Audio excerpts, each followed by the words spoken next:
All right, are we live? Are we here? Do we have an audience? We're ready to go. Yes. All right, my name is Steve Doran, and you might notice that there's only 3 of us here tonight. Mike is out investigating his feminine side. We don't know what that means. All we know is that's what he's doing tonight, and so we're left alone. To my left is Dr. Brooks Agnew, one of the smartest people that I know on the planet, also probably one of the nicest people. He could be the stupidest bum in the world, and I would still love him because he is one of the sweetest, nicest people you will ever meet in your life. Below that is our captain for this evening, our Captain Kirk of the starship Toxically Masculine. Blake Walley, he's running the program. He's got all the clips. He's running all the electronics, the voice stuff, everything else. So without further ado, we're going to let Blake take it with the first story. Okay, where to begin? I guess and we to the should... audience, I forgot to the audience, we love you. Big. Well, I guess we're going to start with the old SpaceX since they just did the launch. And Dr. Brooks, also the birthday boy today. 39 years old. 39 years old today. Congratulations, Dr. Brooks.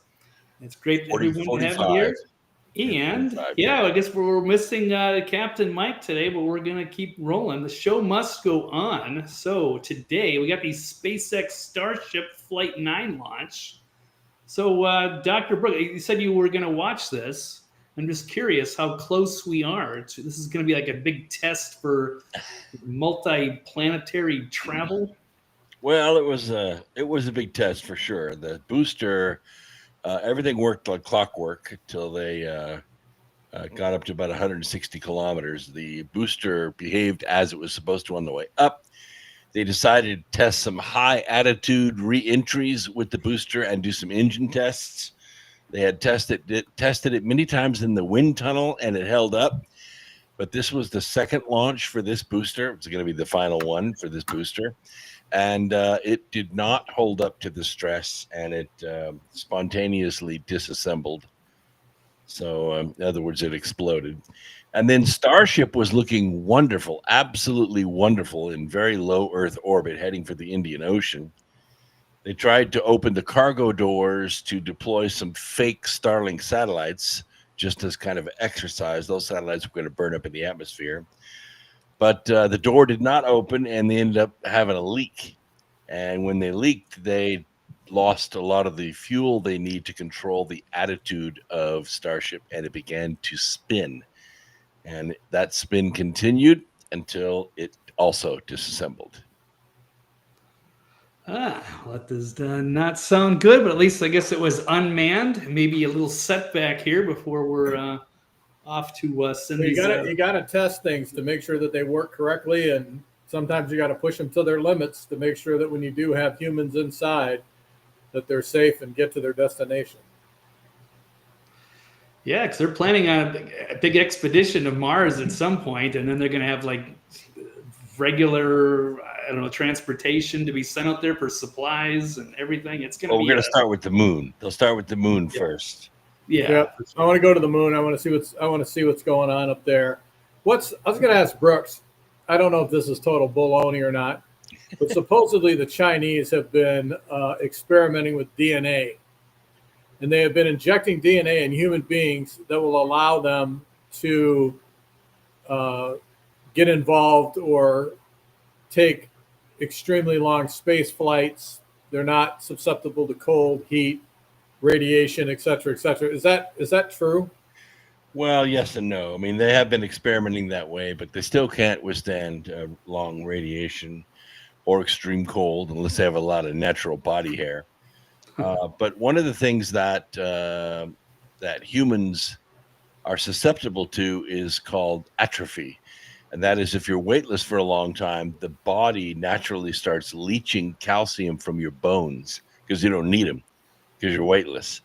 That's why astronauts have to exercise every day. They actually have to do resistance exercises every day. And still, when they come back after 4 months, they can't walk. They have to go through rehabilitation to get back on their feet. So that's why building a colony on the moon is so important, because even though it's 1/6 gravity, it is some gravity. So it doesn't mean that you will atrophy, because instead of picking up a 100-pound sack of flour, you're now picking up a 600-pound block of steel, which weighs the same amount. So you still get the resistance training. The only thing that will suffer actually is the operation of your organs, because your organs do rely on you getting up, walking around and moving and shit for stuff to move through your guts. And it doesn't work so well in microgravity, and we have never tested that. So you would basically have to have something like they use at the hospital to pull the doo-doo out of their rectum. Ooh, while they're up there. Sounds bad. Well, fortunately, that probably works pretty well because of the sphincter action in the bowels. But I'm talking about blood movement, because in our arms and legs we have one-way valves, and so the blood is pumped against gravity, and those valves open. And then when the heart relaxes, those valves close, so the blood kind of steps its way up the legs to get back to the lungs to get reoxygenated. In zero gravity, those valves stop working, so the blood can just go either way, and it's difficult to keep your blood oxygen content up. So that would probably take some genetic modification. Whenever I'm in very, very low oxygen situations, like at 20,000 feet, we take Diamox. Diamox helps your body assimilate or get rid of CO2 a lot easier. Yeah, I've taken that before. It made me sick as a dog. I had the worst migraine. I don't have migraines, and I had the worst migraine headache I ever had in my entire life. And if you drink any kind of carbonated beverage, Coke, beer, anything, it all tastes like Alka-Seltzer. It totally screws with your body. But if you can take Diamox, you can function just fine at 18 to 20,000 feet. I've done it for long stretches. Yeah, not me. I did it for a short stretch, did what I had to do, got the hell out of there, never took it again. It was horrific. It wasn't while I was there. I didn't have any issues while I was up at altitude. After I got down, after I started getting lower in altitude is when the headache hit. Yeah. Well, I did 6 weeks of speed bike training before I went, so I was in great shape when I went. Yeah, that's amazing. Absolutely amazing. So, Blake, next story. I was going to say a quick question here from Brian Engelman here, and I've heard these rumors too, is that China's working on something on the dark side of the moon, and we don't know what they're up to. I don't know if you know something about that, Brooks. Yeah. They don't publish much, but they have had an operation on the far side of the moon for a couple of years. Not many nations have successfully landed remotely on the moon. Intuitive Design has tried it twice, failed twice. Indians tried it once, they failed. It is not easy to do, but the Chinese have managed to do it on the far side of the moon. They've had a rover. The Chang'e 9, I think, is what it is, and the rover is called Jade Rabbit or something like that. Both operated optimally. They went through several lunar nights and survived, and they got some great information on the far side of the moon. And China is absolutely kicking our ass with respect to data from the moon. So why aren't we, as a nation, sending rovers up there to gather information? because we don't have a national interest in it. We haven't had a national interest in it in probably 16 years, all the way through Obama, all the way through Biden, the first 4 years of Trump. We just didn't have a national interest in the moon. What really started the national interest was a kind of a failed mission, or a reassigned mission we had in 2006 called LCROSS. LCROSS was a spectrometer that was sent to orbit around the moon and sample the lunar atmosphere. And it was supposed to give us spectrographic analysis of the atmosphere. Well, the retro system, the system that keeps it in orbit, had a leak, and the orbit was going to decay, and it was going to crash into the moon. So the team got together and reassigned the whole program. And what they did is they blew the spectrometer and the rocket sections apart. So they're now two separate sections. We have exploding bolts in these, so we can pop them into small pieces. So if they come back and re-enter Earth's atmosphere, they burn up successfully. They don't come down as one big assembly. So they blew the bolts, separated the two components. They dropped the rocket engine down onto the moon, and then they chased it with the spectrometer. So the rocket engine hit this crater and created this huge plume, probably 20,000 feet into the air. We took a picture of it from Earth, but it was too far away, and we couldn't get a spectrographic analysis of it. The angle of the light was bad, and we just couldn't tell what was in it. But when the spectrometer flew through the plume, it gathered all that information, analyzed it, sent it to Earth, and then it crashed into the moon. Well, that information from that failed mission is what started this gold rush, because that crater was full of frozen water ice and helium-3, both of which are valuable fuel sources on the moon. So that started the gold rush. Everybody since that LCROSS mission has been racing to get to that crater. Well, I think we should be doing more to get up there and figure out what's going on. Now, why can't people like Elon Musk and SpaceX send rovers up there? Well, they can, but that's not what SpaceX is about. SpaceX is about supporting the Gateway and the Artemis projects.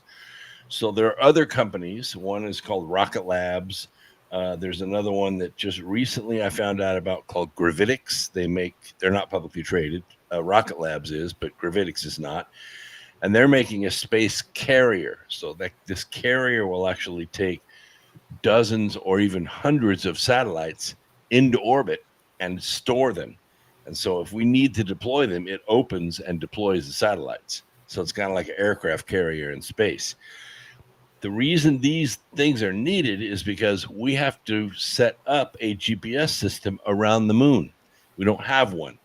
Right now we use the GPS systems around the Earth to navigate the moon. That's why it's so shitty. That's why we crash into it all the time. If we had GPS satellites around the moon, then we could remotely land stuff on the moon all the time. Well, we need this Gravitics craft to get those satellites to the moon and then deploy them, so that we have a cloud of GPS satellites around the moon. And that's just step one in building a lunar colony. And really what happened was when Trump became president the first time, he wiped a bunch of regulations out of the way that let private industry get into the space industry directly. And we're seeing the fruits of that right now. That's awesome. Blake, back to you. Okay, well, that's quite fascinating here. The our future. You know, all you got to do, if you don't know about something, just call Brooks and ask him. He's got. There you go. Before Google, I am, and I'm not going to hold anything back. If you ask me, I'll tell you. All right, very good. All right, well, we've got a lot of topics. How about what is the latest going on with Trump and Ukraine, Putin, perhaps setbacks with the peace negotiations going on, as Trump may cut losses in Ukraine and abandoning the failed peace plan after the war ramps up. He even called Putin crazy, but maybe he wasn't factoring in the helicopter attack. Apparently, 46 drones from Ukraine attacked Putin's helicopter, which they fended off. But now that really aggravated him, and he's amassed 50,000 troops on the border, getting ready to escalate things. Well, the problem with the Ukraine is they're threatening everybody. If you don't agree with the Ukraine, they're threatening you, and they're going against you. There's no way that they can win this thing. There's no way that they can come out on top. And the reason is, you don't threaten potential allies. You don't go after people just because they criticize you. And they're just doing let's face it, the guy who's running the country is a cross-dressing comedian. He has no idea how to deal with his foreign allies. Yeah, and the news leaves out a lot too, because if you just step back a few days, what happened was Ukraine launched a massive drone attack, a massive one, and it even went all the way to Moscow. There were so many drones that they had to cancel air flights because the airways were so congested with drones, they couldn't safely fly. So Putin responded by launching everything they had, except for the hypersonic missiles. And they just beat the shit out of Kiev, just blew it to crap. People were hiding in subways and shelters. Fortunately, less than a dozen people died on both sides from all of this drone activity. And it's just been ramping up ever since. And right now, Blake's right, or Steve's right, they're amassing 50,000 troops on the border. This doesn't mean much because there's already like 275,000 troops inside of Ukraine. But if Putin wanted to, they could ramp up in a hurry and just take it all out. What they're they could really decimate the Ukraine within a matter of hours. Yeah, what they're really hoping to do, and I don't think they're going to be successful at doing it, is they're trying to get Putin to do something that brings NATO in. They're trying to get something to leak over the border, and Ukraine may do it on purpose. They may blow up something, and have it go over the border into Poland or something, which is a NATO country, and that would trigger Article 5, and then NATO could come in. Right now, NATO can't legally fight in this battle. This is between Putin and Ukraine. So what do you think would have happened had Ukraine been successful in taking down Putin? Would he be replaced with somebody more reasonable with the West, or somebody even less restrained? Oh, yeah. There are 5 layers of bad guys. There's Medvedev, there's Lavrov, there are 2 or 3 other generals that I could name right now that are way more aggressive than Putin is. Putin is at least diplomatic. He at least looks at the world through a picture of peace and balance. Not these guys. Okay, well, that's good. Well, hopefully they can figure something out, but we might be walking away from the peace talks for a while. Well, the best thing that the Ukraine could do would be to meet with Putin, set a peace deal, and move on. There's no way for them to win. Even if NATO comes in, none of the Russians are afraid of NATO. None of the Russians are afraid of attacking NATO should they come in and get involved. So all they're going to do is create a bigger mess. The best thing to do is go back to the peace talks, get things settled, get it over with, be done with it. I think Putin would go for peace if Ukraine would quit attacking Russia, but they're not going to. I believe so. Victoria Nuland and Jake Sullivan and I wouldn't. If I had a country and you kept attacking me, I wouldn't go for peace either. Right. Yeah. And of course, the terms they come back with are very Arafatish in the sense that they say, okay, we agree to a ceasefire if you pull all your Russian troops out of Ukraine and give us the land back. That's not a point of negotiation. No. You're not in that position. You were in that position when the Minsk agreements were signed. And then Boris Johnson went and ripped them up and said, let's settle this on the battlefield. And Putin said, so be it. And that's what they did. Okay. Well, should we switch the subject here? Got another interesting one. How about this new, all this AI? Let me get this article up here. Got senators championing no fakes on there's 2 separate acts that they're getting ready to pass, or at least talking about here, to get rid of deep fakes, despite the First Amendment alarms. should we let the government regulate some of these AI videos because they are getting really good? There was a big breakthrough over the weekend with Google's new Veo, and it's getting really tough to tell fact from fiction. In fact, we can run a couple of clips here.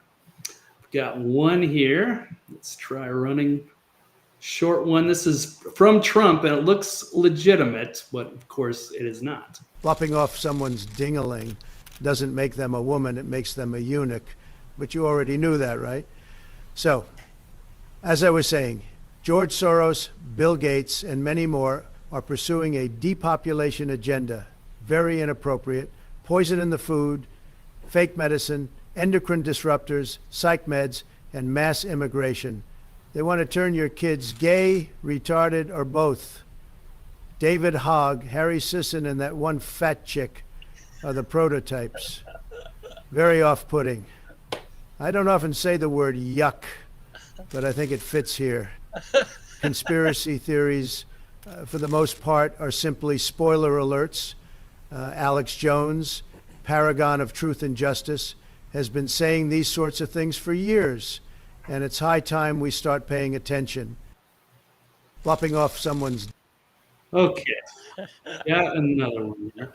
Everybody knows that was fake, but I see what you're saying. Right. But see, in this particular case, I think that that's what the president is thinking in his head, even though he's not saying it. Oh yeah, it could almost be legitimate, or he could say that like behind closed doors. It would be cool, but yeah, it's going to be different. So I don't think I have to put a warning That would be something label. I would definitely say. Like, Well, I mean, this is no different than, newspapers of old. I don't know if you remember, but the yellow journalism started in the early 1900s with the Spanish-American War. The Hearst family, William Randolph Hearst, said, "You give me a photograph, I'll give you a war."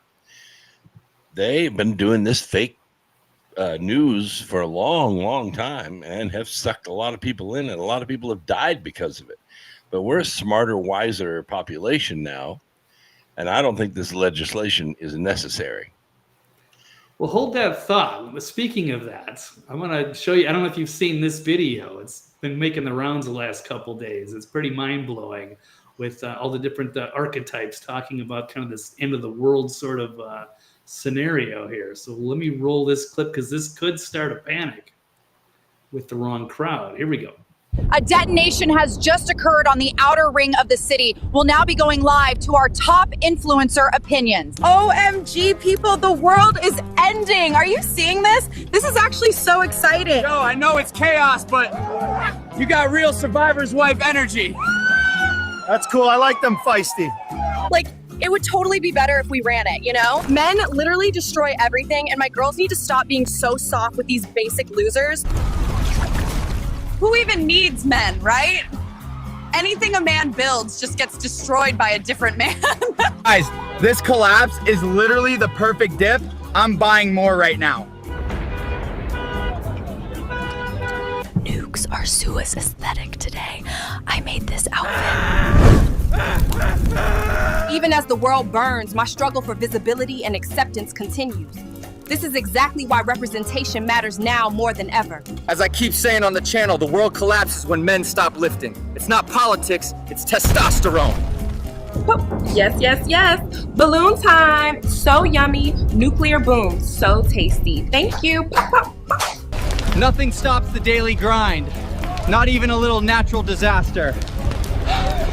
Friends, this is the breakthrough moment from chapter 7. When everything falls apart, we rebuild ourselves stronger. My girl, you wouldn't believe what just happened. Hi! OMG, I just totally shit my pants after that noise. Chat, this is literally the most realistic survival game ever, and someone donate so I can buy a boat DLC before I actually drown. So this company says their device is quote unquote indestructible, supposedly survives anything, including the literal end times. Hey guys, remember, health is wealth. That's why I take these 7 supplements right before my cheese stuffed hot dogs. Officials confirm outbound flights are suspended, except for government and priority class departures.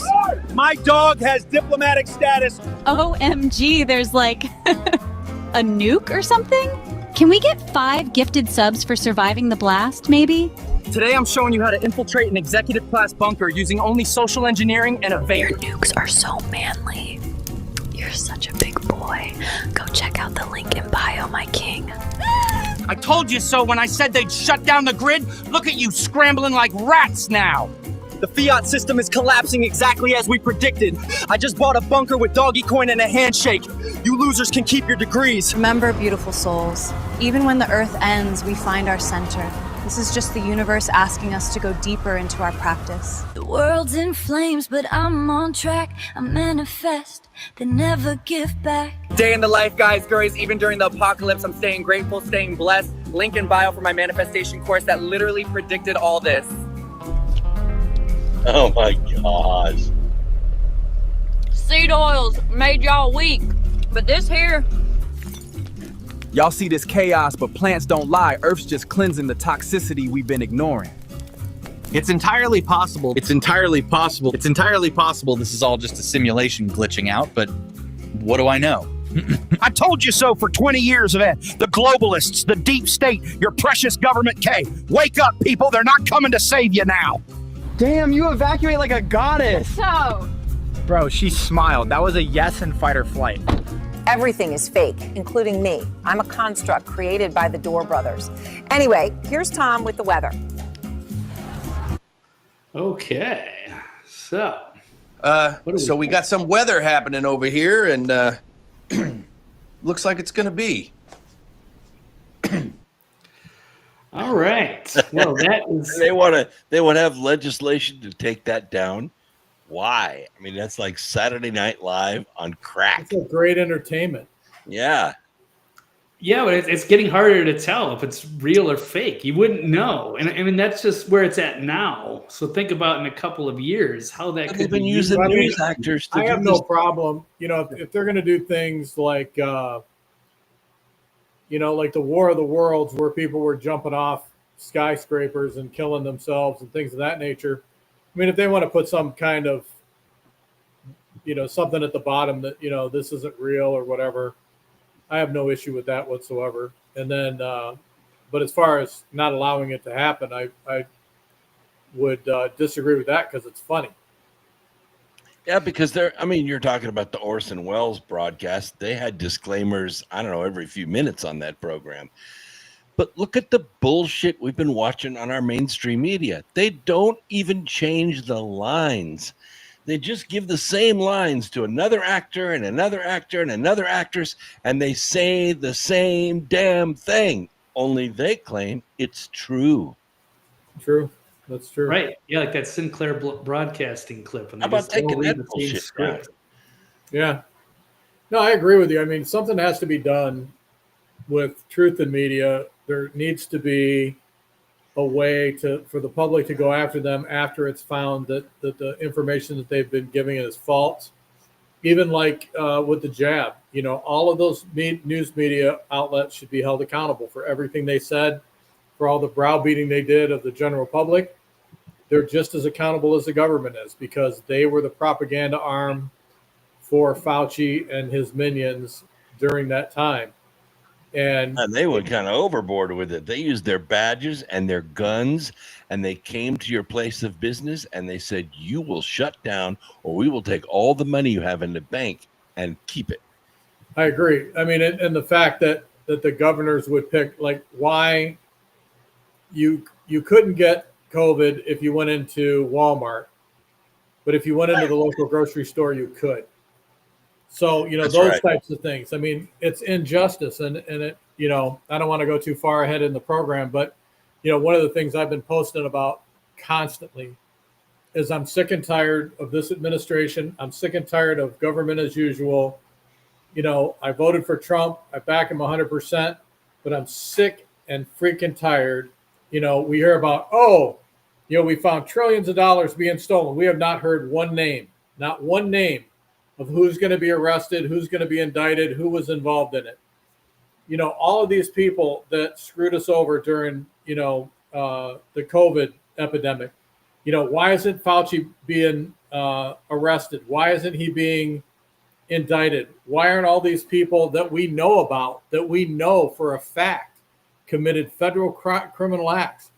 Why are they not being indicted? Why are they not being arrested? This is what's really irritating me. It's like business as usual. You know, government to me is as corrupt today as it was during the Biden administration because they are doing nothing to correct the errors and the criminal acts that occurred during that time. Nothing. You know, they throw a little person here, a little person there. You got Kash Patel saying, oh, Epstein was a suicide, blah, blah, blah. Okay, show us the evidence. Show us the reports. Who was sleeping on duty? Who was fired? Who was, prosecuted for not doing their job? They don't show us it. They just, take my word for it. I was a public defender. I was a prosecutor. I was this. Believe me. I don't believe you. I don't believe anybody in government. Show me the facts. That's right. And you say to yourself, why, if we know there are 13 senators that took bribes from the cartel, why don't we know their names? Why aren't they arrested? Exactly. Why can't you tell us who they are? Right. There's no reason. There is no reason in the world that they can't say, Senator so-and-so, so-and-so, so-and-so, so-and-so took bribes from the cartel, and we are currently in the process of obtaining indictments. There is nothing that that would forbid them from doing it. They, like a lot of times they say, oh, well, it's still under investigation, so we really can't say anything. If they know and they are saying that these people specifically took bribes, done deal. Bring it out. Tell us who they are. Yeah, we got the bank accounts. Quit talking to us about the Bidens and all these names. Let's start putting real people in jail. Right. And they keep coming out with all these things. Would you support Kash Patel arresting Hunter Biden? I mean, really? Yes, of course we all do. And that's why we freaking put you in office. Arrest his ass. Put him in jail. That's what you're there for. Yep. If 20% of the federal judges have a conflict of interest or they have taken bribes, impeach them like that. Don't put them in jail. They can go to jail just like everybody else. Right. And I'm sick of the whole thing. I mean, it's like, show me one thing that Trump has done in this administration. Name one thing where they have taken an egregious event, a criminal act against the American people, and have indicted that person, and they're going to jail. Now, yeah, they've arrested some little dumbass judges. Yeah, they've done some little tiny things, but we have egregious criminal acts that were committed against the American people. They have verified that. Name one that has been arrested. Name one person that has been arrested or indicted. You can't, because Bondi's a loser, Kash is a loser, his assistant is a loser. We need people in there who are willing to go for broke and put these people in prison. I regret every day, which I'm sure he's not listening. I would like the answers to these questions, Mr. President. You came in, you told us you were going to do these things. You told us you were going to basically drain the swamp, clean the swamp, put these people in prison. Answer the damn question. Why aren't you doing it? Why are you sitting on your hands and doing nothing? Are you part of the problem? Are you just the same as they are? And you're just, playing a different game to try to appease the American people for a few years so you can get a different agenda, the same agenda through in a different way? I mean, tell us, let us know so that we can take the appropriate action now. I agree. He's the premier law enforcement officer in the land, and I miss having Matt Gaetz as the possible attorney general. I think he would have been great. There's no reason he shouldn't be. None. So did we go too far off topic there, Blake? No, you're good. You're good. I was going to throw in one question here for Dr. Brooks. We're asking you about the Ivor in the. I posted the link in the private chat. You can stick it up there. Yeah, they were just wondering about the weight and the dosage. Oh. Well, the report explains it all to you. But the tablets are dosed for 150 pounds of body weight. So if you weigh 200 pounds and you get COVID, you should take 2 at a time for 10 days. If you have cancer and you're trying to get rid of cancer, the protocol is you double the dosage. So you should take 4 a day for 6 months. Okay, good stuff. All right. Well, we want to switch gears and bring in another topic here. I just had one minor one here. It's just a slightly good news. I guess they're removing the jab from the CDC schedule, but just for kids and pregnant women for now. So it's a tiny bit of progress. But yeah, we definitely want to see some accountability for Fauci and so many others. Tried to lock everybody down and lied about the leak. And so much more. All right. Well, since it is Toxically Masculine Tuesday, how about some, we'll go into this awkward story in France with Macron as his wife smacks him in the face in front of the press, treats him like a little bitch, I guess, at least according to this. His wife is a dude, right? She's a transvestite. Apparently, yeah, it was his grade school teacher who was, it was a dude who was transitioned. I know Candace Owens has done a tremendous job of trying to expose it all. Basically, his husband smacked him in the face. Yeah. Yeah, I guess, yeah. Bitch slapped him with a pork chop. Yeah, let's check this one out here. There it is. We'll roll that one more time. Boom. But I believe he said, "Oh, you hit like a girl." and she or he, I guess, refused to hold his hand as they walked down the stairs together. It still has a prostate. So wow.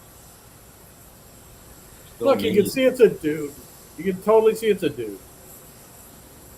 Yeah, there's something very, very wrong there. So that people kind of tend to make this might be a puppet president, and that's who's actually running things. Is it Brigitte? I had to wipe my face because our downstairs air conditioner went out, and there is no coolant anywhere in North Carolina to fix air conditioners. Really? Why is that? The Chinese blockade. All of the coolant is made in China and is sitting on ships off the coast of Shanghai. Well, that doesn't sound good. All right. Speaking of which, I've heard some criticism recently of Trump and the FEMA and the response for is Trump failing something there with FEMA and helping the victims there from the hurricane? Well, the trouble is that the federal government is the source of a lot of funding, but it's the state that has the authority to implement anything, especially like from the Red Cross or FEMA or anything like that. So our criminal Democrat governor, whose name is now Josh Stein, I don't even know who he is. I've never heard of him before. And I'm pretty active in North Carolina politics for almost 20 years now. I don't even know who Josh Stein is. Nobody I know knows who he is, but somehow he got elected governor, and he has sucked all the FEMA money, all the relief money for Western North Carolina, and redistributed it to illegals. So, and the reason is, of course, because 95% of this entire region, which, by the way, is the size of the country of Belgium, that's how much area was affected. They're all Trump supporters, and so they got no money. Okay. Well, the tragedy continues, unfortunately, but hopefully they'll fix that up. See, the problem is, FEMA is just basically they write the checks, and they have certain people that go in on the ground, but the state itself is the one who actually activates and sends people out. It works and gets things done. So if the state decides to hold back and not send people out and not do their job, then FEMA's not doing this, FEMA's not doing that. Well, FEMA only writes the check, so it's the state that's not doing it. That's why DeSantis is so great. When the hurricane is just being named, he has his response crew all fueled up and ready to go. And as soon as the wind starts dying down, they go out and put the lines back up, clear all the debris away, dump it all in the landfills, and that's why Florida just carries on. Very good. Okay, well, we're ready to switch gears again. I've got another story. I'm kind of on the same line here as the Brigitte. This one just popped up on the Gateway Pundit. It's a trans TikToker going through his horrific experience, or I don't want to misgender here. Misgendered at Disney World after the server called him sir. And he So is he a dude? Is he a dude or not? That's a good question. I believe so. I would refer to it as a sir. And it's hard to tell when you're wearing like the mouse ears. So it could have been an innocent mistake. But yeah, apparently this poor person lost their appetite after being misgendered and no longer feels safe in Disney World. You know what my response is to that? You know what my response is to that? Grow up. Yeah, I wear my mouse ears, but you can't tell because I have a hamster bulge in my pants. Jeez. All right, let's take a look. Here we go. Let's see if the volume is up good enough. We'll see. The bottom is from Thailand. Coconut bread from Thailand. Yes, sir. Cool. Ma'am. Yeah, ma'am. And the middle one is from. So have you heard that? He's so that's the one that was called sir. And then he corrected the waitress to say no, that's ma'am. And then it all went downhill from there. Wow. Coconut bread from Thailand. Yes, sir. Cool. Ma'am. Yeah, ma'am. And you're a dude. I would have, if I was a waitress, I would have said you're a dude. Papadom with the gingerbread chutney. You're not a male. And the third is from Brazil. He's a newbie. He hasn't even had a chance to grow his hair out. Like, totally sucks the joy out of the bread tower. Makes me want. Well, it sucked all the joy out of his bread tower. He was looking forward to. I wonder how much they paid for that. I know the food's pretty expensive. You know these people go in there specifically because I know specifically to get offended somehow, some way, so they can file a suit or go on TikTok or whatever the hell they do. Yeah, that's definitely on the TikTok, the latest outrage. So I don't know if anybody's actually going to. He lost his appetite.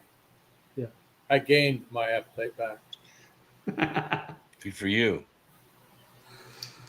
All right. Well, let's see. What else do we have on tap? We've got, of course, the auto pen scandal is ongoing, and maybe should we consider being run by a Politburo? That was interesting word I heard today. Apparently, it's from the Soviets, the communist Soviets back in the day, and that's how Biden's inner circle referred to their situation as they ran the presidency by a small committee of advisors and, of course, and family members with Jill and Hunter. So let's, where is this one? After the new book has outlined, and actually Jake Tapper exposed this, revealed the devastation, why aides were willing to do undemocratic things to keep the faltering president in power. So do you guys think we'd be better off with being run secretly by a Politburo instead of one man or woman as the executor? That's why we have a vice president. As much as I detested her, she was supposed to take over if he wasn't able to run the country. The whole purpose of a vice president. Yeah, it's kind of interesting you bring that up because this fight actually took place back in 1801. This is before Republicans and Democrats. And back then they were called Federalists and Anti-Federalists. And the Federalists were the precursors to the Democrats. And what they hated was the ability for the people to actually pick representation. They didn't want Congress to have any power. They wanted everything to be run by this bureau, by this think tank. They were called the Federalists. In fact, in those days, the vice president and president ran separate elections. So it was quite possible to get a conservative and a liberal in the White House at the same time, and nothing got done. It was exactly what they tried to do again. And what they want is their secret little cabal at an auto pen and some boob or some puppet, some muppet in the White House that everybody thinks they elected. That's exactly what they wanted. Well, that's the way it's been for the last several years anyway. I mean, under the Obama administration, under the Biden administration, I'll even go as far back as Bush. You know, they were pushing the New World Order, Oh, the yeah. new agenda, when they were manipulating the American people to get their way. Yeah, people think, oh, Bush was such a strong president. No, he wasn't. He was a complete wimp when he was first elected. We didn't even accept him as president. It was the hanging chads that got him in there. We were in limbo for months and months and months. It wasn't until 9/11 was executed that Bush became powerful. That's why you should question that whole series of events, because it took this political cripple, George W. Bush, and made him the most powerful man in the world. Yeah, absolutely. Yeah, it's definitely Cheney or Rumsfeld and whoever else is back there, the neocon, Karl Rove. Way. Definitely. So yeah, they've been. All I got to do is follow the money, and that's who's running the country. For sure. Well, except now, I think, and in a sense now, but it's a different. It's not like Soros and U.S. aid pumping money to Soros to turn around and bribe secretaries of state and governors and judges. I get it. But that being the case, why aren't they going to jail? Why aren't they being named? It's a really great question, because the people of the world, not just the United States, the people of the world are demanding justice. And if we don't get it, we're going to go to the next level, which is war. Yeah, looks like they could be gearing up, whether it's with Israel, Iran, or Ukraine and Russia. Yeah, it's definitely. Trump's talking about this Golden Dome thing, and he signed this executive order to make it possible. He still doesn't seem to understand that they don't have to blow up our cities to destroy America. All they have to do is turn the lights out for about 72 hours. The armies are already in our cities. They're already here. They're already armed. They have orders. They are ready to go. All they need are the lights to go out, and you will watch our cities destroy ourselves. They don't need missiles to do it. We will do it. If you go to a place like Phoenix, and in the summertime you cut out the water and you cut out the power, and people are literally burning up in their homes, have nothing to drink, no way to cool off, and you have someone come down the street and say, hey, bring your guns out, bring out your extra food, we'll drop off water. Once we check your house and make sure that you've gotten rid of everything that we want, we'll turn your power back on. People will do it in a freaking heartbeat. Yeah, the same you're right. thing will happen in the East when it gets cold.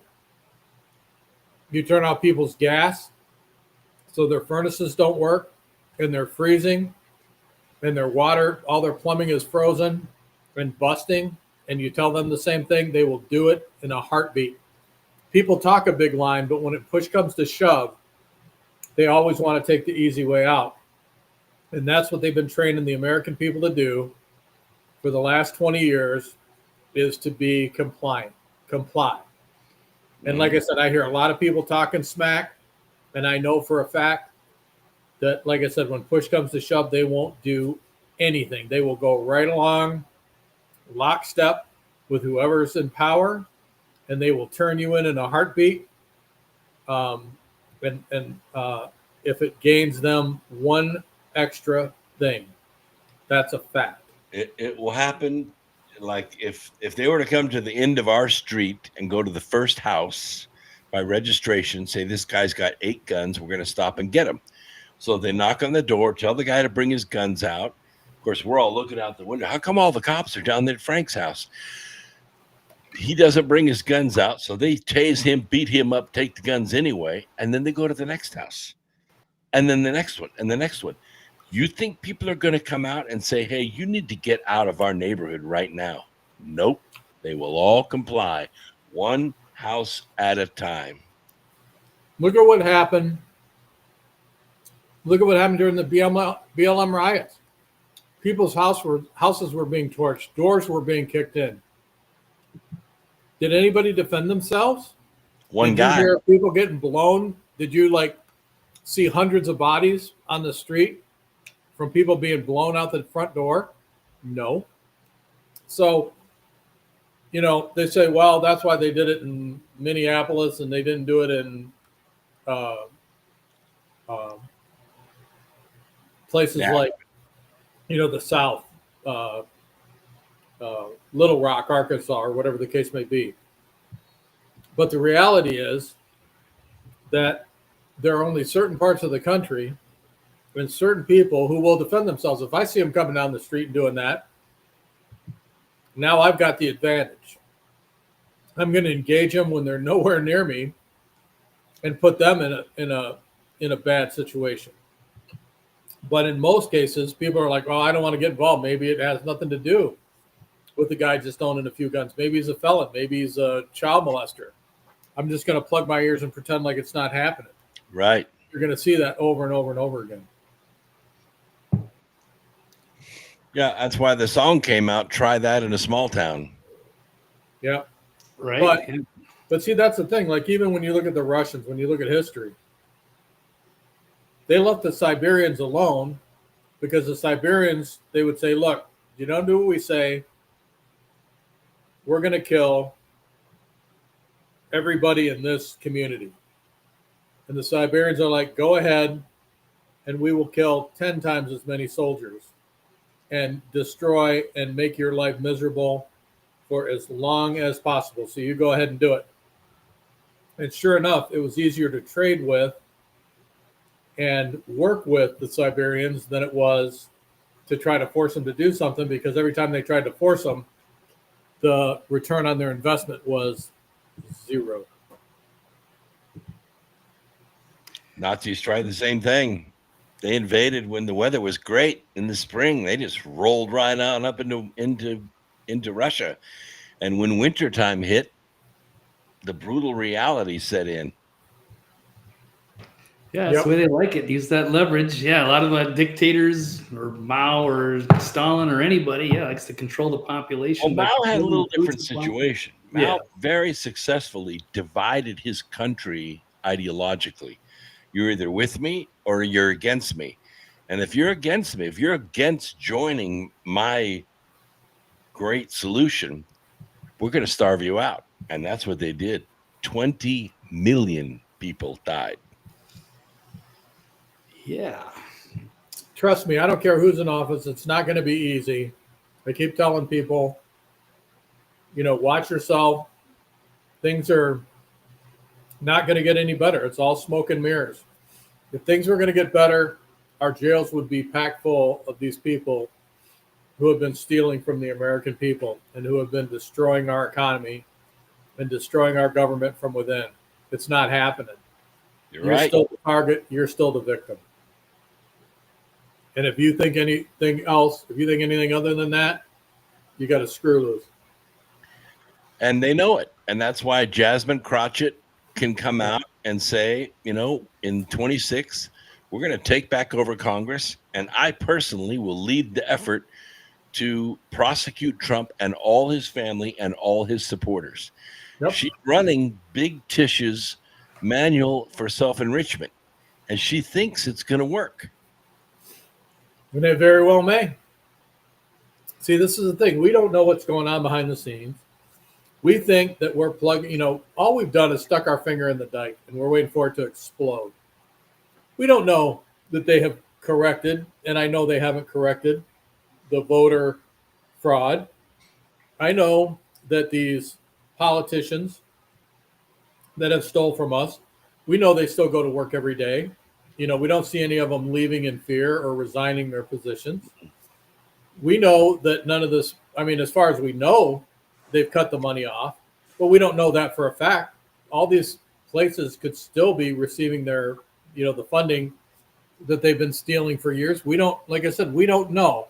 All we know is what we're being told, because we're not being shown anything, nothing. We're just being told, oh yeah, we found, Brooks Agnew's taking $20 billion, or a guy we think named Brooks Agnew's taking $20 billion, and we're stopping that. We don't know that they did. We don't know that he's still not getting it. Just like the guy who supposedly gets like $100,000 a month in Social Security. They never told his name. They never said he was, when he was going to be indicted. They never said who was investigating him. And they said, oh, well, we cut the money off. How do we know that? You didn't do anything else. You're right. I mean, we Doge catches it, and they say, well, this money's going to this NGO, and sitting on the board of the NGO that traffics children in Chicago, $6 million a month, is Jill Biden. What? Yeah, these are facts. They're coming out in documentaries. You got these judges, Merchant and Boasberg and all these other judges. Their kids, their nephews, their wives, their brothers and sisters, they're running these NGOs that all this cash is flowing to, and they're supposedly, doing pro bono legal work for illegal aliens. They're not. They're just pocketing the money. Right. I mean, look at, they found those tractor trailers full of dead children's body parts. I mean, horrific things. And what always happens when they find that kind of stuff? The people who found it, the people who are investigating it, commit suicide. Right. Even with Epstein, that, their star witness committed suicide. Yeah. So here again, what is the Trump administration doing that's any different? Everything that was happening under the Biden administration, everything that was happening under Bush, everything that was happening under Clinton is happening now. It's a little more open. We have a little more information than we used to have. We're getting patted on the head a little more, but what really has changed? Name it. I mean, I Why can't is name one thing. it the big, beautiful bill, on the one hand, is supposed to lower the deficit by $1.6 trillion. And on the very next breath, they say it's going to double the debt or double the deficit. You can't have both. That's right. So, stay prepared. That's all I can say is, I tell people all the time, I go, this is just, in my opinion, this is a reprieve. This is a time to get your act together. If you haven't already done so, get your life in order, get things together so that when things go bad, you're ready for it. Because I don't see things getting any better. I just see, like I said, people talking out of both sides of their mouth. I would love to say President Trump, came in to save us and things are going to change. Haven't changed yet. And until they change, as far as I'm concerned, it's life is business as usual. And I'm going to keep doing what I'm doing in an effort to take care of my family. I'm going to make sure. Well, I have plenty of food. that's why Food, people like Marjorie Taylor Greene and Lauren Boebert and others, they need to take these Doge cuts and the very next day pass a law to codify that Doge cut, make it law, make it happen. That way judges can't touch it. Judges, and again, there again, as far as I'm concerned, what the judges are doing is not constitutional. And just like Biden, Trump needs to ignore them. Needs to totally just say, hey, it's what you're doing is not constitutional. Go to hell. I'm going to keep doing what I'm doing. I'm not stopping anything. I'd like to see that. Yeah, it's been disappointing thinking that there's going to make a big difference. I mean, things are at least in a much better situation than if we had, Kamala or, God forbid, Biden for another term. But yeah. Well, I mean, like I said, it's a reprieve. It's not a pardon. It's just a reprieve. We've got a little more time to do the things that need to get done. Yeah, before Jasmine Crockett takes over and right, uses the AOC committee to go after everybody. I mean, when you got guys like Tom Cotton who pretend to be Republicans, who sit there and pound their chest, who voted along with the Democrats and the, Build Back Better bills and all that kind of stuff, the very first thing that the Republicans need to be doing is getting rid of those people, right? All the rhinos need to go. They're worse than the Democrats because they claim to be one thing and there's something totally different. We have the same problem in North And Carolina. yet, people are patting them on the back and, you're a good Republican. And they're just lying pieces of filth. They're the amoebas that cling to the walls of hell. And, same thing with, I can't think of his name. He's out of Texas, Mr. Eye Patch, Navy SEAL. Oh, Eye Patch McCain. Yep. Yeah. Anyway, that guy, same thing. Votes with the Democrats, does whatever the Democrats tell him to do. Crenshaw. Dan Crenshaw. Yep. And one of the things when Crenshaw got elected early on, I actually know him. And we were conversing on a regular basis. And the very first time that I confronted him, he blocked me and I was the Antichrist. Is when I confronted him, I said, wait a minute. I said, they're giving the American people, and I can't remember the exact dollar amount, like, $2,000. And I said, they're giving every elected official like $50,000. Why has no politician stood up and said, hey, wait a minute, we don't need the $50,000. Not one person identified, not one elected official identified that they were getting, 10 times the amount that the average American citizen was getting, the average taxpayer. And when I confronted him on that, he's like, oh, you don't understand. And then that was it. Didn't want to talk to me anymore. So that's what I'm saying. I mean, all of these guys and gals, whatever, it's that we have up there elected are criminals. Because if all right, when they passed the Build Back Better, each one of them got $250 million for security. Did one elected official stand up and say, hey, I'm not taking this $250 million. If this thing passes, the whole point of passing this is every elected official that votes for it, plus those that didn't, if it passes, gets $250 million. Not one stood up and said one word about it because they were hoping it passed to get their $250 million. Yeah. To me, that makes them all criminals. Yep, it's true. I don't want any of this Doge savings. Don't write me a check. Don't increase my Social Security. I don't want it. Pay off the debt. Stop spending so much money. Just stop it. You got 20 million people that are over 100 years old drawing Social Security. Really? Just stop it. You know how you can help me? I mean, if the government really wants to help me, they can cut my taxes, right? I shouldn't be paying taxes. Once you're a certain age, once you're retired, you shouldn't have to pay a tax on your home anymore. It should be free and clear. You pay your mortgage, you own it till you die. If they want to, tax the next person to buy it once you croak, that's fine. But I mean, to me, it's always been a mystery. Why pay taxes on the money that I earn? Then I pay taxes on everything I buy. Then I pay tax on my house when I buy it. And then I pay tax on that every year. And then they try to pass other taxes for me to pay to support the school systems or whatever. What about the lottery? With the lottery, we should have the best school system on the planet, right? Yeah. And it's more money, and we get nothing in return. Nothing. Like I said, a person, when they buy their home, once they pay that tax on the initial tax for purchasing the home, that should be it. There should be no more taxes on that house. Same thing with a vehicle. Every year I can see them charging, $9 for a license plate, $10 for a license plate, but charging you a percentage of that car's value is criminal. I pay $600 a year for my vehicles. You're right. And then you have states like Michigan.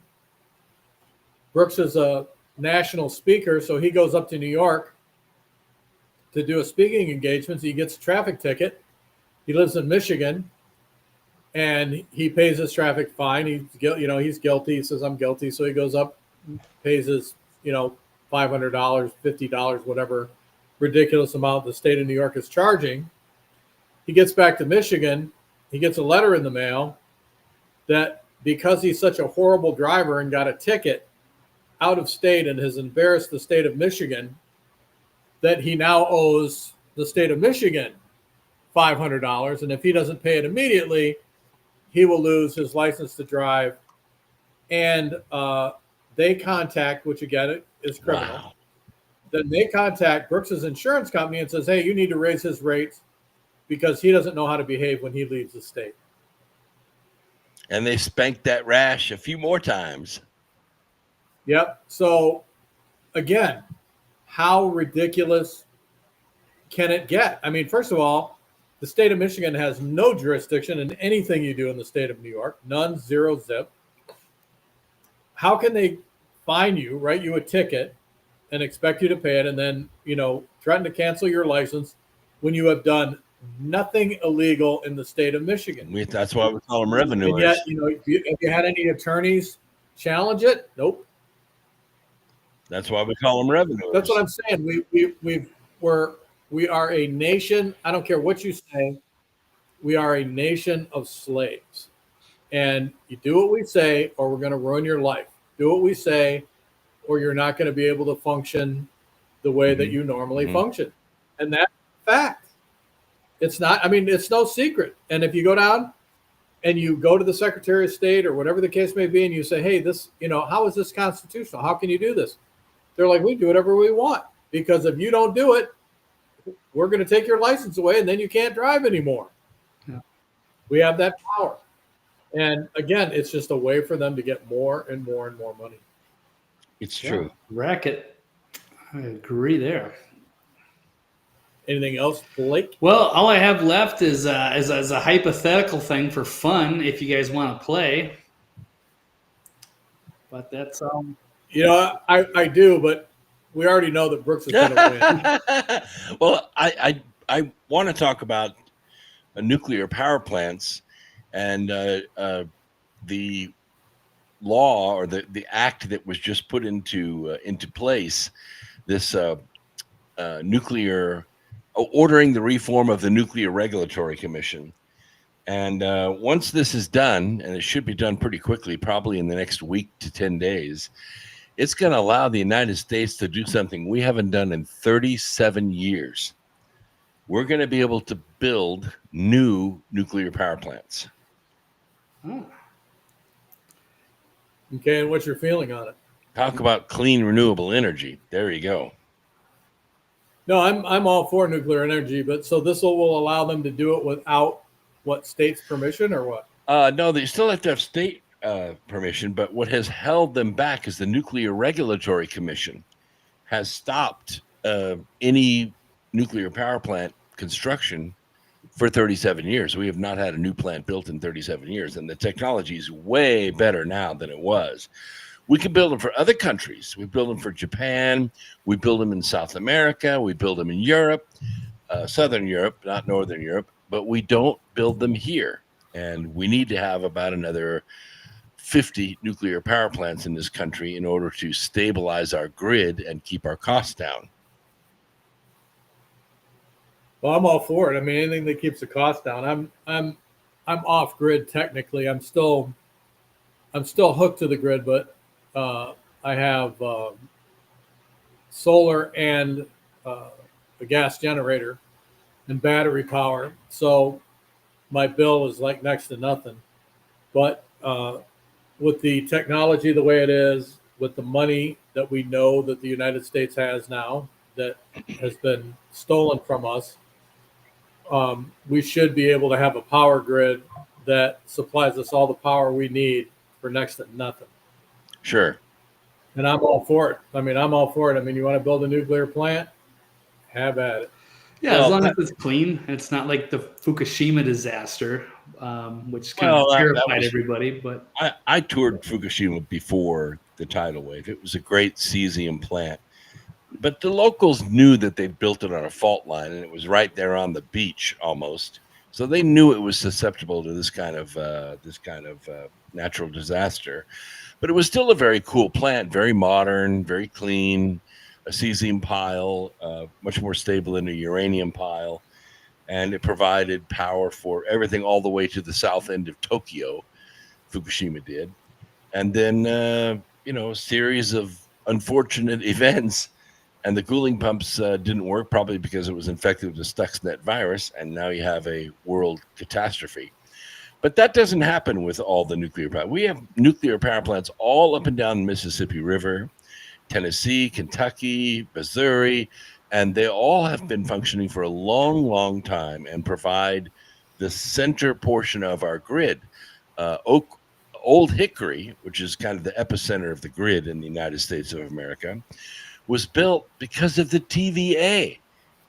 And in those days, there weren't enough people living per mile to justify building utilities. So the Tennessee Valley Authority was funded to build the utilities so that the Midwest, or should I say the Mid-South, could grow. It couldn't grow before. It didn't have electricity. So everything from Louisville down to about Atlanta was able to grow because of the TVA. And that's that brings me to another question, because it's my understanding that 3 Mile Island was put up for sale and Bill Gates purchased it. And the reason he purchased it was to get enough electricity to keep his servers and keep private servers up and running. Right. I mean, what do you think that that's legit? I mean, I don't think a private company should be able to buy a nuclear power plant like that and use it, for those. That's exactly what happened. Types of things. Yeah, But I mean, do you think that that's legit? Do you think that they should be allowed to do that? Yeah, I think so. I mean, there's a old one of the oldest textile factories in the United States is not far from here, down south of Rock Hill, South Carolina. And I went down there with a group to try and buy that plant. It was lots of square footage, but the value of the plant was a 10 megawatt gas powered turbine generator that was part of that property. What they wanted was to refurbish and start up that turbine and use the building as an AI server farm. Okay. And that was the value in that property. And as far as I know, that sale's going through. I'm not part of it anymore, but I went down there with those guys to survey it. Well, I know, but I mean, that's a little bit different than a nuclear power plant. I mean, It is. There are dangers with a nuclear power plant that you don't have with that turbine. Well, speaking of which, we asked that question here from Frankie Brooks. What happens if another, like a solar flare happens or an EMP? What happens to those nuclear facilities? There is an organization called the NERC, the National Electrical Reliability Corporation. And we had a debate in Amsterdam. I'm thinking it was 2012. And in this debate, I brought up the fact that we had created this grid in our United States. And with creating the grid, actually the power sharing across the grid, it created 3 vulnerabilities that the NERC was designed to alleviate.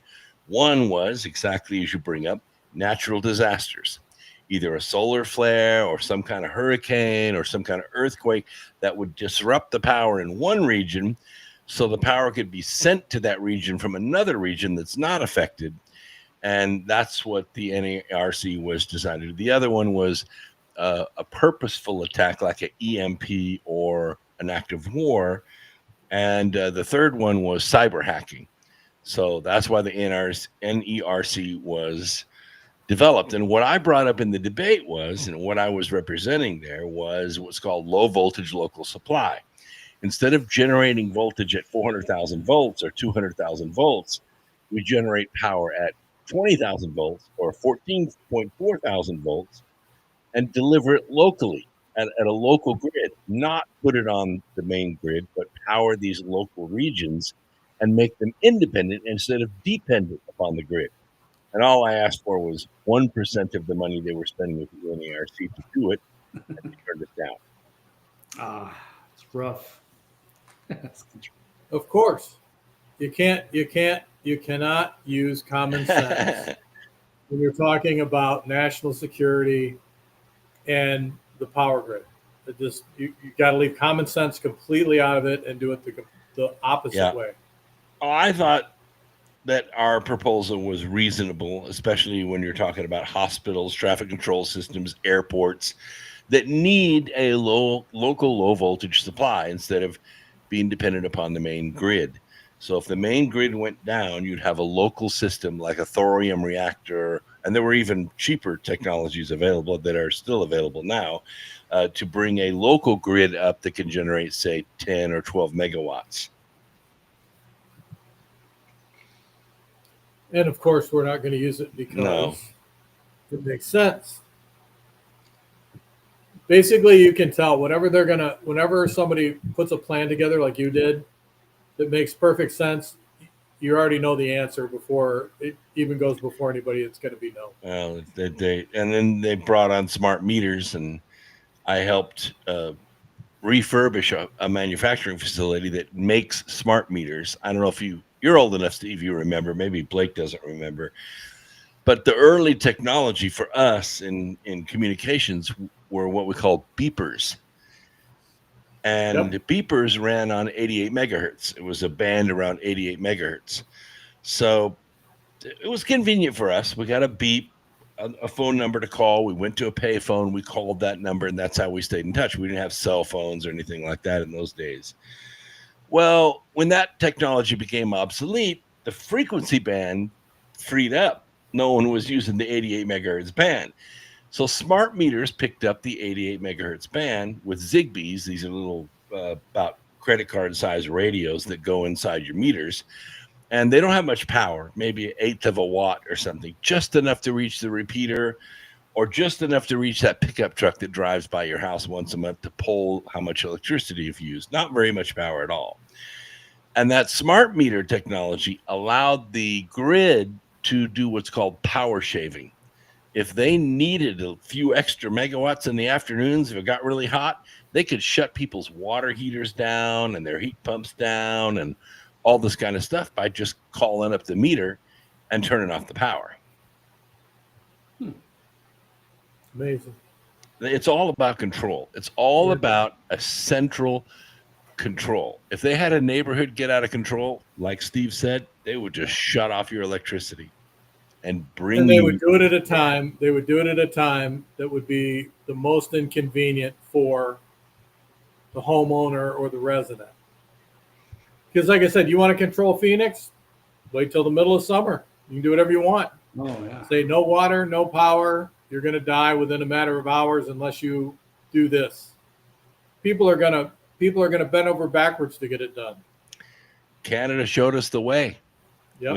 When the truckers said, we are not taking that jab, we're not taking it. We will lock down Quebec, and we are not taking it. What did they do? Cleaned out their bank accounts. They canceled their insurance. The central control systems shut off the CPUs in their trucks so they wouldn't run, and they just drove these truckers out of business. Yep. All right. Anything else, Mr. Blake? That's very effective. If you guys want to play hypothetical games for fun, what would you do in a situation such as this? If you were offered, would you rather, if you got $10 million or you had the opportunity to restart your life at 6 years old with all the knowledge that you have now, what would you rather do? I would do the 6-year-old thing, of course. Really? Yeah. It's not a bad idea because you'd have to redo your entire life, all your choices, everything. Well, I know what choices to make, and I know I would be like a multi-billionaire by the age of 9. Oh, okay. I wasn't sure if that would be doable or not, or you'd have to wait a while because I think the way I answered this, I could take my pennies that my granny would give me, and I could buy penny stocks and be a billionaire before too long. You could use that information, but you'd have to go like 10 or 15 years of life as like going through grade school, getting on the school bus, nothing but reruns on television, no internet, no nothing. It'd be a long sacrifice. Yeah, but your interests would change because you're redoing your life all over again. So you know the bad things that you did that didn't help you. Yeah. So you'd stop doing that and you would start doing things that would be productive in your life. Yeah, there's a more benefit help. to it. It's a long time to wait, and then you could change everything. It'd be a cheat code going through life. It'd be an interesting way to play it. Well, that's how I would do it. And then, and then there's things that you regret, like, back when, my grandparents took very, very good care of me. Didn't have a very good home life. Took very, very good care of me. And at that time, that they were elderly, I did take care of them as best I could. And they lived to be very old and before they passed. But I would give anything to have been able to have, paid off their mortgage, bought them a house, paid for their cars, any of that kind of stuff. If I had it to do all over again, I'd be doing all that kind of stuff. Yeah, that would be the fun. I think it would be more fun to kind of help the other people, your family, and all that kind of stuff. But and then there are people that disgust me that I do everything in my power to destroy them. But when people listen, I think I've run into that obstacle where it's like there's a cognitive dissonance and you're never really going to break through. Like you could go back and try to redo things and present the information in a different way, but people still might not listen no matter how you present. Well, no, I would be rich and I would have a battery of attorneys, so I'd just beat them into a greasy spot, into a pulp, and then I would have plenty of legal protection to get me out of it, because back in the day, when you used to beat the snot out of somebody, you could get out of it, unlike today. Right. I never remember when I first became a policeman, unless it was an assault against a female or a child, if it was just two guys fighting, we never arrested them. Never.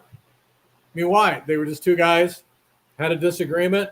The next day they were going to be shaking hands and having a beer. We never hooked them up, because we knew exactly what was going to happen. They'd be best friends the next day. It was a waste of time.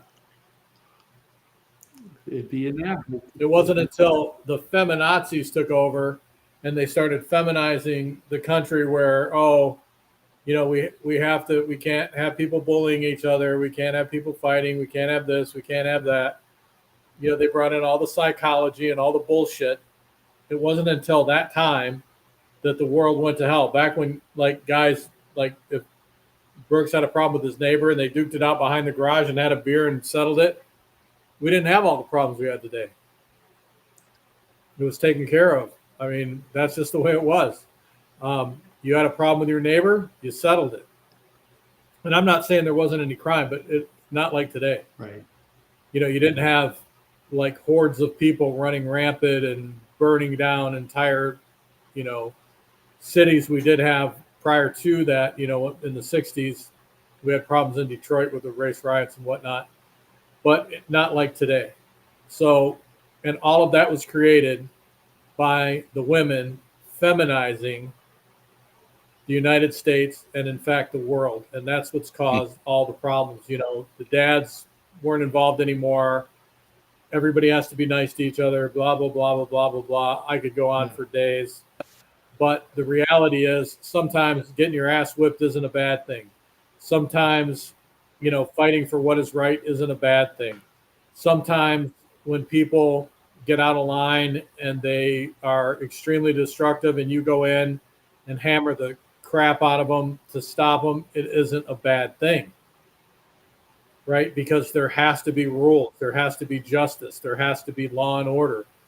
If there's not, then everything's lost. Agreed. Civilization lost. Okay.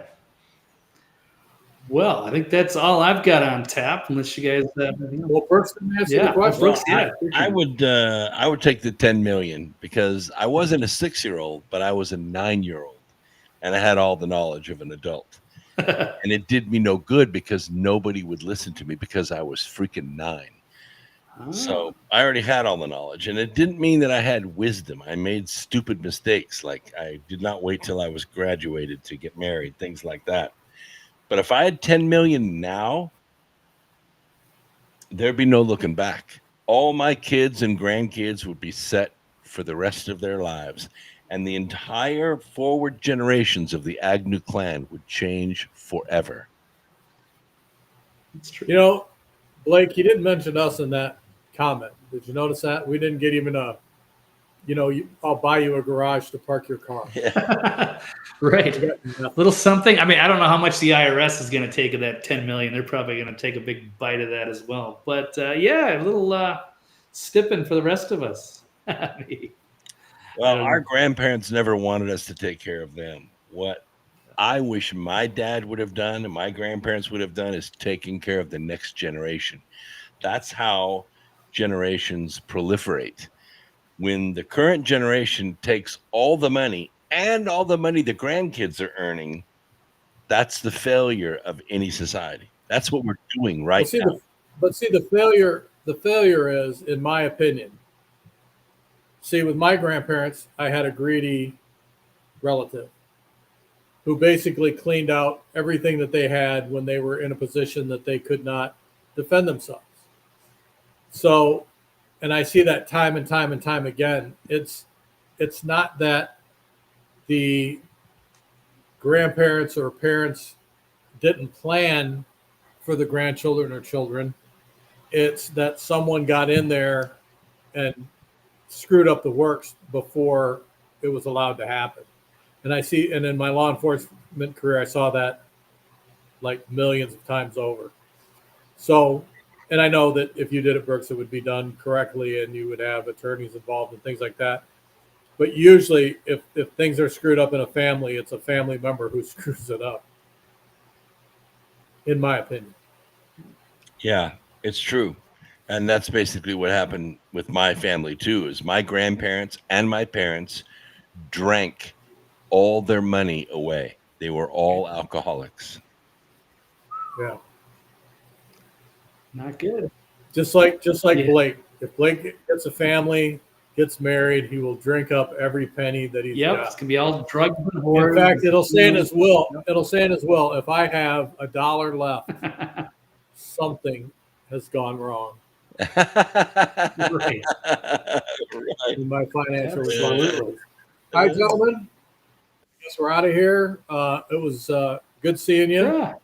Sorry, Mike wasn't here, but like I said, he had to get in touch with his feminine side. So next week, you guys, the audience, you can ask him if he's gay now or what. But we didn't know what he meant by that. We're like, in touch with your feminine side. He's like, yeah, it's something I have to do. So maybe you guys can get to the bottom of it because we sure could. You sure it wasn't that he just had to touch something feminine?